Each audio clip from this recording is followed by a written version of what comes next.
ನಮಸ್ತೆ ಸ್ನೇಹಿತರೆ, story enter ಚಾನೆಲ್ಗೆ ಸ್ವಾಗತ. ಸ್ನೇಹಿತರೆ, ನೀವು ಮೇಕ್ರಿ ಸರ್ಕಲ್ ನಿಂದ ಹೆಬ್ಬಾಳ ಫ್ಲೈಓವರ್ ವರೆಗೂ ಯಾವತ್ತಾದರೂ ಟ್ರಾಫಿಕ್ ನಲ್ಲಿ ಸಂಚಾರ ನಡೆಸಿದ್ದೀರಾ? ಆ ವಾಹನಗಳ ಹರಿವು, ಹಾರನ್ ಶಬ್ದ, ಒಂದರ ಹಿಂದೆ ಒಂದು ನಿಂತು ಹೋಗುವ ಕಾರುಗಳ ಸಾಲು, ಈ ದೃಶ್ಯಗಳು ನಮಗೆ ಪ್ರತಿ ದಿನವೂ ತಪ್ಪದೆ ಸಾವಿರಾರು ವಾಹನಗಳು ಹೆಬ್ಬಾಳದಿಂದ ಮೇಕ್ರಿ ಸರ್ಕಲ್ ನ ತನಕ ಒಂದೊಂದು ಮೀಟರ್ ಸಾಗಲು ನಿಮಿಷಗಳೇ ಬೇಕಾಗುವ ಮಟ್ಟಿಗೆ ಟ್ರಾಫಿಕ್ ನಿಂತಿರುತ್ತದೆ. ಇಲ್ಲಿ ಯಾರೋ ಕೆಲಸಕ್ಕೆ ಹೋಗಬೇಕಾಗಿರುತ್ತದೆ, ಯಾರೋ ಕಾಲೇಜಿಗೆ ಹೋಗಬೇಕು, ಯಾರೋ ವಿಮಾನ ನಿಲ್ದಾಣಕ್ಕೆ ಹೋಗಬೇಕು. ಆದರೆ ಈ ಬಾಟಲ್ ನೆಕ್ ನ ರೋಡಿನಲ್ಲಿ ಎಲ್ಲರದು ಒಂದೇ ಕತೆ: ಸಮಯ ನಷ್ಟ, ಇಂಧನ ನಷ್ಟ, ಮಾನಸಿಕ ಒತ್ತಡ. ಸ್ನೇಹಿತರೆ, ಈ ಸಮಸ್ಯೆಗೆ ಪರಿಹಾರವೆಂದು ರಾಜ್ಯ ಕ್ಯಾಬಿನೆಟ್ ನಲ್ಲಿ 2215 ಕೋಟಿ ವೆಚ್ಚದ Hebbal Mekhri tunnel elevated corridor ಯೋಜನೆಗೆ ಹಸಿರು ನಿಶಾನೆ ತೋರಿಸಿದೆ. ಆದರೆ ಸ್ನೇಹಿತರೆ, ಇಲ್ಲೊಂದು ಪ್ರಶ್ನೆ ಇದೆ. ಅದು ನಿಜಕ್ಕೂ ನಗರಕ್ಕೆ ರಕ್ಷಣೆ ಆಗುವ ಯೋಜನೆಯೇ?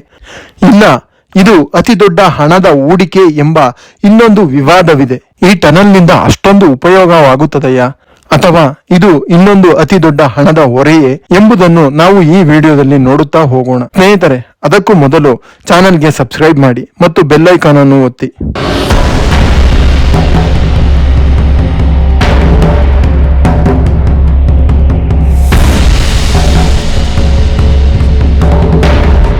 ಹೆಬ್ಬಾಳ ಮೇಕ್ರಿ ಸರ್ಕಲ್ ಏಕೆ ಇಲ್ಲಿ ಇಷ್ಟೊಂದು ಟ್ರಾಫಿಕ್ ಆಗಿರುತ್ತದೆ? ಬೆಂಗಳೂರು ನಾರ್ತ್ ಕಳೆದ 15 ವರ್ಷಗಳಲ್ಲಿ ನಗರದಲ್ಲಿ ವೇಗವಾಗಿ ಬೆಳೆಯುತ್ತಿರುವ ಭಾಗವಾಗಿದೆ.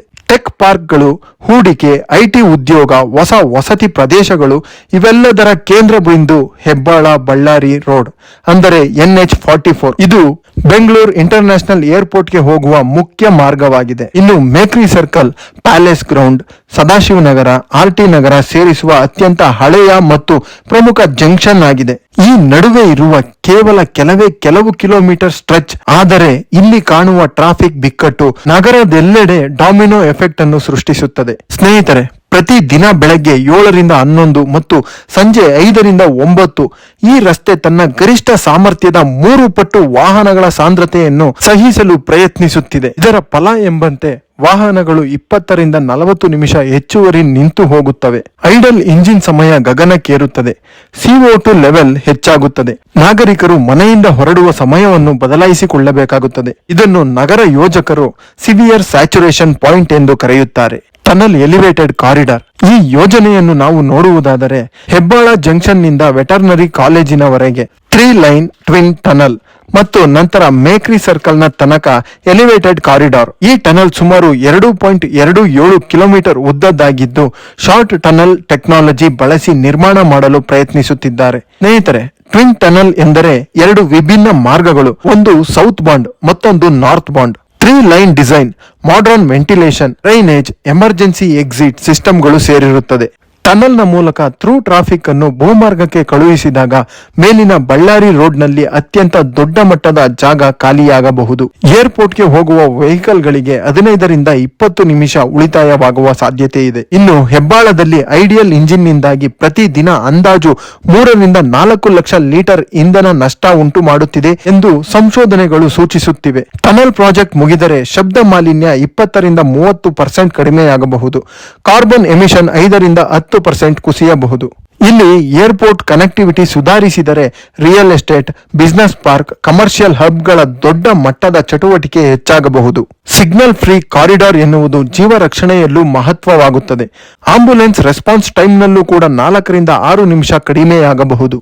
ಇನ್ನು ನಾವು ಇದರ ನೆಗೆಟಿವ್ ಅಂಶಗಳನ್ನು ನೋಡುವುದಾದರೆ 2215 ಕೋಟಿ ಜಾಸ್ತಿ ವೆಚ್ಚವೇ?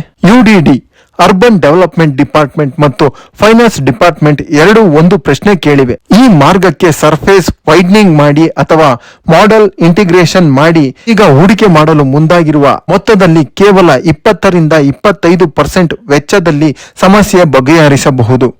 ಹಾಗಾದರೆ ಏಕೆ 2215 ಕೋಟಿ? ಇನ್ನು ಬೆಂಗಳೂರಿನಲ್ಲಿ ಗ್ರೌಂಡ್ ವಾಟರ್ ಬಿಹೇವಿಯರ್ ಅನ್ಪ್ರೆಡಿಕ್ಟಬಲ್ ಆಗಿರುತ್ತದೆ. Soft soil pockets, drainage channels ಹಾಗೂ ಮಳೆಗಾಲದ ನೀರು ಈ ಭಾಗದಲ್ಲಿ ಟನಲ್ ಸೂಟಬಿಲಿಟಿಗೆ ಒಂದು ತಾಂತ್ರಿಕ ಸವಾಲನ್ನೇ ಒಡ್ಡುತ್ತದೆ.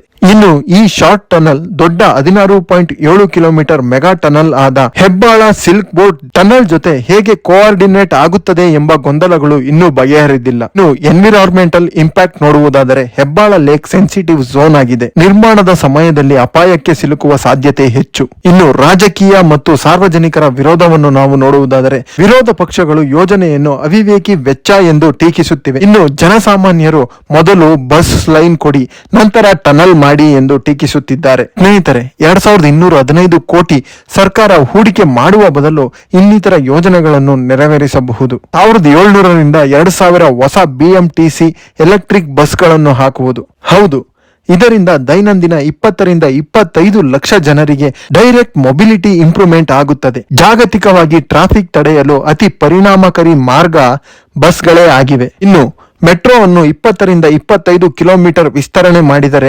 40ರಿಂದ 60 ವರ್ಷಗಳ ದೀರ್ಘಾವಧಿ ಪರಿಹಾರ ಸಿಕ್ಕಂತಾಗುತ್ತದೆ. ಇನ್ನು 8ರಿಂದ 10 ದೊಡ್ಡ BRT ಬಸ್ ರ್ಯಾಪಿಡ್ ಟ್ರಾನ್ಸಿಟ್ ಕಾರಿಡಾರ್ಗಳನ್ನು ನಿರ್ಮಿಸಿದರೆ ಟ್ರಾಫಿಕ್ ಅನ್ನು 30ರಿಂದ 40% ಕಡಿಮೆ ಮಾಡಬಹುದು. 10 ಕಿಲೋಮೀಟರ್ ಸ್ಟ್ರೆಚ್ಗೆ 200ರಿಂದ 250 ಕೋಟಿ ಮಾತ್ರ ಆಗಿರುತ್ತದೆ. ಈ ಮೇಲ್ಕಂಡ ಎಲ್ಲಾ ಯೋಜನೆಗಳು ಟ್ರಾಫಿಕ್ ಪರಿಹಾರದಲ್ಲಿ ಹೆಚ್ಚು ಪರಿಣಾಮಕಾರಿಯಾಗಿದೆ. ಇನ್ನು ಈ ಟನಲ್ ಯೋಜನೆಗೆ ಟ್ರಾಫಿಕ್ ಅನ್ನು ಶಾಶ್ವತವಾಗಿ ಕಡಿಮೆ ಮಾಡಲು ಸಾಧ್ಯತೆ ಇದೆಯೇ? ಇದಕ್ಕೆ ನಾವು ನೇರ ಉತ್ತರ ಹುಡುಕುವುದಾದರೆ ಇಲ್ಲ, ಶಾಶ್ವತ ಪರಿಹಾರವಲ್ಲ. ಏಕೆಂದರೆ ಪ್ರೈವೇಟ್ ವೆಹಿಕಲ್ ಇನ್ಫ್ರಾಸ್ಟ್ರಕ್ಚರ್ ಹೆಚ್ಚಿಸಿದರೆ ಕಾರುಗಳ ಸಂಖ್ಯೆ ಕೂಡ ಹೆಚ್ಚುತ್ತದೆ.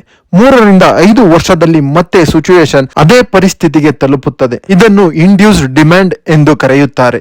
ವಿಶ್ವದ ಎಲ್ಲಾ ನಗರಗಳಲ್ಲಿ ಇದೇ ಆಗುತ್ತಿದೆ. More roads, more car, more congestions. ಈ ಟನಲ್ ನಿಂದ ಆಗುವ ಲಾಭಗಳು ಏರ್ಪೋರ್ಟ್ ಯಾತ್ರಿಗಳಿಗೆ 15ರಿಂದ 20 ನಿಮಿಷ ಉಳಿತಾಯವಾಗುತ್ತದೆ. ಇನ್ನು ಜನಸಾಮಾನ್ಯರಿಗೆ 10ರಿಂದ 15% ಸಮಯ ಉಳಿಯಬಹುದು. ಆಂಬ್ಯುಲೆನ್ಸ್ ಗಳಿಗೆ ಸಿಗ್ನಲ್ ಫ್ರೀ ಕಾರಿಡಾರ್ಗಳು ಸಿಗುತ್ತದೆ. ಸರ್ಫೇಸ್ ರೋಡ್ ಕಂಜಕ್ಷನ್ ಕೆಲ ಮಟ್ಟಿಗೆ ಕಡಿಮೆಯಾಗಬಹುದು. ಇದರ ನಷ್ಟಗಳನ್ನು ನಾವು ನೋಡುವುದಾದರೆ 3ರಿಂದ 4 ವರ್ಷಗಳ ನಿರ್ಮಾಣ ಸಮಯದಲ್ಲಿ ಟ್ರಾಫಿಕ್ ಇನ್ನೂ ಕೆಡುತ್ತದೆ. ಹೆಬ್ಬಾಳ ಲೇಕ್ನ ಮೇಲೆ ಇದರ ನೇರ ಪರಿಣಾಮವಾಗುತ್ತದೆ. ವಾಸ್ತವವಾಗಿ ಮೆಟ್ರೋ ಮತ್ತು ಬಸ್ ಲೈನ್ಗಳಿಲ್ಲದೆ ಲಾಂಗ್ ಟರ್ಮ್ ಸೊಲ್ಯೂಷನ್ಸ್ ಗಳು ಸಿಗುವುದೇ ಇಲ್ಲ. ಇನ್ನು ಟೈಮ್ಸ್ ಆಫ್ ಇಂಡಿಯಾ ವರದಿ ಪ್ರಕಾರ ಪ್ರಾಜೆಕ್ಟ್ಗೆ ಡೀಟೇಲ್ಡ್ ಫೀಸಿಬಿಲಿಟಿ ಸ್ಟಡಿ ಇಲ್ಲ, ಕಾಸ್ಟ್ ಬೆನಿಫಿಟ್ ಅನಾಲಿಸಿಸ್ ಕೂಡ ಇಲ್ಲ, ಆಲ್ಟರ್ನೇಟಿವ್ ಮಾಡೆಲ್ಸ್ ಟೆಸ್ಟ್ ಕೂಡ ಆಗಿಲ್ಲ. ಇವುಗಳು ಇಲ್ಲದೆ ದೊಡ್ಡ ಯೋಜನೆಗಳನ್ನು ಆರಂಭಿಸುವುದು ಅಪಾಯಕಾರಿಯಾಗಿರುತ್ತದೆ. ಅಂತಾರಾಷ್ಟ್ರೀಯ ಉದಾಹರಣೆಗಳನ್ನು ನಾವು ನೋಡುವುದಾದರೆ ಟರ್ಕಿ, ಜಪಾನ್, ಸಿಂಗಾಪುರ್ ಈ ನಗರಗಳಲ್ಲಿ ಟನಲ್ಸ್ ಯಶಸ್ವಿಯಾಗಿವೆ. ಆದರೆ high maintenance, high cost, periodic closure ಸಮಸ್ಯೆಗಳು ಎದುರಾಗುತ್ತವೆ. ಸ್ನೇಹಿತರೆ, ಟನಲ್ ನಿರ್ಮಾಣಕ್ಕೆ 36ರಿಂದ 40 ತಿಂಗಳು ತೆಗೆದುಕೊಳ್ಳಬಹುದು. ಈ ಅವಧಿ ಹೆಚ್ಚು ಕೂಡ ಆಗಬಹುದು. ಈ ಸಮಯದಲ್ಲಿ ಹೆಬ್ಬಾಳ ಭಾಗದಲ್ಲಿ ಟ್ರಾಫಿಕ್ ಅನೇಕ ಪಟ್ಟು ಹೆಚ್ಚಾಗುವ ಸಾಧ್ಯತೆ ಖಚಿತವಾಗಿದೆ. ಆಲ್ಟರ್ನೇಟಿವ್ ರೂಟ್ಗಳ ದೊಡ್ಡ ಸವಾಲು ಎದುರಾಗುತ್ತದೆ. ಇನ್ನು ಈ ಯೋಜನೆಗೆ ಹಣಕಾಸು ವ್ಯವಸ್ಥೆ ಹೇಗೆ? ಟೋಲ್ ಫೈನಾನ್ಸ್ ಡಿಪಾರ್ಟ್ಮೆಂಟ್ ಟೋಲಿಂಗ್ ಬಗ್ಗೆ ಗಂಭೀರ ತಾಳ್ಮೆ ಇಲ್ಲದ ಅಭಿಪ್ರಾಯ ನೀಡಿದೆ. ಕೇವಲ ಕೆಲವು ಕಿಲೋಮೀಟರ್ ಅಂದರೆ 2.27 ಕಿಲೋಮೀಟರ್ ಸ್ಟ್ರೆಚ್ಗೆ ಟೋಲ್ ಫಿಕ್ಸ್ ಮಾಡುವುದು ಅಗತ್ಯವಿದೆಯೇ ಎಂದು ಯೋಚಿಸಬೇಕಾಗಿದೆ. ಇದು ಜನರ ಜೇಬುಗಳಿಗೂ ಭಾರವಾಗುತ್ತದೆ. ಪಬ್ಲಿಕ್ ಕನ್ಸಲ್ಟೇಷನ್ ನಡೆಸದೆ ಯೋಜನೆ ಮುಂದುವರೆಸಿದರೆ ಜನರ ವಿಶ್ವಾಸ ಕಳೆದುಕೊಳ್ಳಬೇಕಾಗುತ್ತದೆ. ಜನರು ಕೂಡ ವಿಷಯ ತಿಳಿದುಕೊಳ್ಳಬೇಕಾಗಿದೆ. ಏಕೆ ಟನಲ್? ಇನ್ನೇನು ಆಯ್ಕೆಗಳು ಉಳಿದಿವೆ? ಈ ಎಲ್ಲದರ ಸಮಗ್ರ ವರದಿ ಬಿಡುಗಡೆಯ ಅಗತ್ಯವಿದೆ. ಇನ್ನು 2215 ಕೋಟಿ ಈ ಹಣದಿಂದ 2000 ಹೊಸ BMTC AC ಬಸ್ ಅಥವಾ 25 ಕಿಲೋಮೀಟರ್ ಮೆಟ್ರೋ ಎಕ್ಸ್ಟೆನ್ಷನ್ ಮಾಡಬಹುದು. ನಗರ ಯೋಜನಾ ದೃಷ್ಟಿಯಿಂದ 2215 ಕೋಟಿ ವೆಚ್ಚದಲ್ಲಿ ಈ ನಿರ್ಮಾಣವು ಅಗತ್ಯವಿಲ್ಲ. ಏಕೆಂದರೆ ಇದರಿಂದ ಆಗುವ ಲಾಭ ಎಷ್ಟು ಮತ್ತು ಹೂಡಿಕೆ ಎಷ್ಟು ದೊಡ್ಡದ್ದು? ಈ ಎರಡನ್ನೂ ಹೋಲಿಸಿ ನೋಡಿದರೆ ನಮಗೆ ಕಾಣುವುದು ಲಾಭ ಕಡಿಮೆ, ಹೂಡಿಕೆ ಹೆಚ್ಚು ಎಂದು. ಈ ಯೋಜನೆ ಯೂಸ್ಲೆಸ್ ಅಲ್ಲ, ಆದರೆ ಇನ್ಎಫಿಷಿಯಂಟ್. ಬೆಂಗಳೂರಿಗೆ ಮೊಬಿಲಿಟಿ ನೀಡಲು 2215 ಕೋಟಿ ಖರ್ಚಾಗಬೇಕಾದರೆ ಮೆಟ್ರೋ ಅಥವಾ ಬಸ್ಗಳನ್ನು ಹೆಚ್ಚಿಸಿದರೆ ದೀರ್ಘಕಾಲಿಕ ಪರಿಹಾರವಾಗಬಹುದು. ನಗರಗಳು ಬೆಳೆಯುತ್ತಿವೆ, ಸಮಸ್ಯೆಗಳು ಕೂಡ ಬೆಳೆಯುತ್ತಿವೆ. ಆದರೆ ಪರಿಹಾರಗಳು ಅವು ವೈಜ್ಞಾನಿಕ ಆಧಾರಿತ, ಅಧ್ಯಯನ ಆಧಾರಿತ ಮತ್ತು ಜನಾಧಾರಿತವಾಗಿರುವುದು ಉತ್ತಮವಾಗಿದೆ. ಹೆಬ್ಬಾಳ ಮೇಕ್ರಿ ಟನಲ್ ಯೋಜನೆ ಒಂದು ದೊಡ್ಡ ತಾಂತ್ರಿಕ ಕನಸು. ಕೇವಲ ಕನಸು ಮಾತ್ರ ಸಾಲದು. ಸ್ಪಷ್ಟತೆ, ಅಧ್ಯಯನ ಮತ್ತು ಸಾರ್ವಜನಿಕ ವಿಶ್ವಾಸ ಇವೆಲ್ಲವೂ ಒದಗಿ ಬಂದಾಗ ಮಾತ್ರ ಈ ಯೋಜನೆ ಯಶಸ್ವಿಯಾಗಿ ಪರಿಣಮಿಸುತ್ತದೆ. ಸ್ನೇಹಿತರೆ, ನಿಮ್ಮ ಅಭಿಪ್ರಾಯವೇನು? ಟನಲ್ ಅನ್ನು ನಿರ್ಮಿಸುವುದು ಸರಿಯಾದ ಮಾರ್ಗವೇ ಅಥವಾ ಬಸ್ ಲೈನ್ ಮತ್ತು ಮೆಟ್ರೋ ಹೂಡಿಕೆಗೆ ಪ್ರಾಮುಖ್ಯತೆ ನೀಡಬೇಕಾ? ನಿಮ್ಮ ಅಭಿಪ್ರಾಯವನ್ನು ಕಮೆಂಟ್ ಬಾಕ್ಸ್ ನಲ್ಲಿ ಕೆಳಗೆ ತಿಳಿಸಿ ಮತ್ತು ಮಾಹಿತಿ ಇಷ್ಟವಾದರೆ ಶೇರ್ ಮಾಡಿ, ಲೈಕ್ ಮಾಡಿ ಮತ್ತು ಸಬ್ಸ್ಕ್ರೈಬ್ ಮಾಡಿ. ಮತ್ತೆ ಇನ್ನೊಂದು ಹೊಸ ವಿಡಿಯೋ ಒಂದಿಗೆ ನಿಮ್ಮನ್ನು ಭೇಟಿ ಮಾಡುತ್ತೇನೆ. ಧನ್ಯವಾದಗಳು.